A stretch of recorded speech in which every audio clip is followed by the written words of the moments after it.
Hello everybody, Mitch DeWitt here from Walkner, Condon Financial Advisors. I am a financial advisor and CFP, Certified Financial Planner here at the firm. Today we're going to talk about an ESPP, that's an Employee Stock Purchase Plan. So that is something that is falling under this little video series that we're doing on equity compensation. It might be part of the compensation package that you have available to you at your employer. Now what this is not, you might have heard of an ESOP, ESOP, or Employee Stock Ownership Plan. That we're not covering today. This is more on the Employee Stock Purchase Plan side. So keep in mind the difference between the two. So what is an ESPP?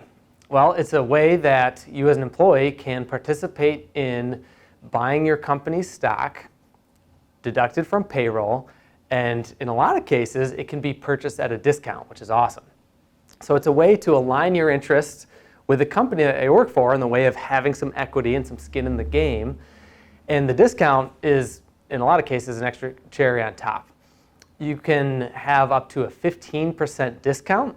So what that means, if your company's stock, for example, is at $100 and 15% discount, of course, would be $85, which sounds like a pretty good deal right out of the gates. However, there are some intricacies around that. So part of it is you have to choose to participate in the ESPP plan. So you have to elect to have part of your payroll deducted. And then there's something called an offering period, which generally is about a 6-month time period. And during that offering period, your company's stock might be doing this, it might be doing that, it might stay steady, who knows. But in a lot of cases, that discount can be applied to the lower price of the stock, let's say at the beginning of the offering period and the end of the offering period.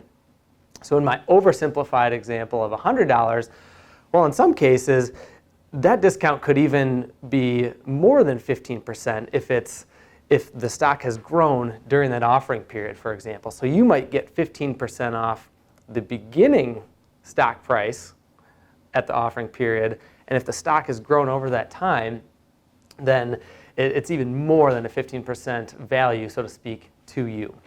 So that's one piece.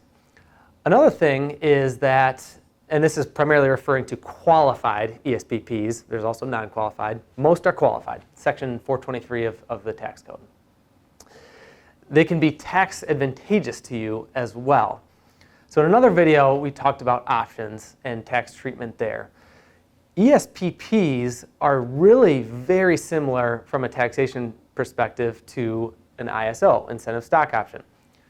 Well, what does that mean? That means that you might be able to have favorable tax treatment if you had the stock that you purchase for a holding period of longer than 1 year and also longer than 2 years from the start of the offering period. So that's something to keep in mind too if you're talking about or thinking about selling stock that you've acquired through an employee stock purchase plan. Like I said, these can get a little bit complex when it comes to the taxation. You're also going to want to talk to your tax advisor in these types of things, but we'd love to talk to you on how an ESPP might fit into your overall financial plan. Please reach out with any questions at any time.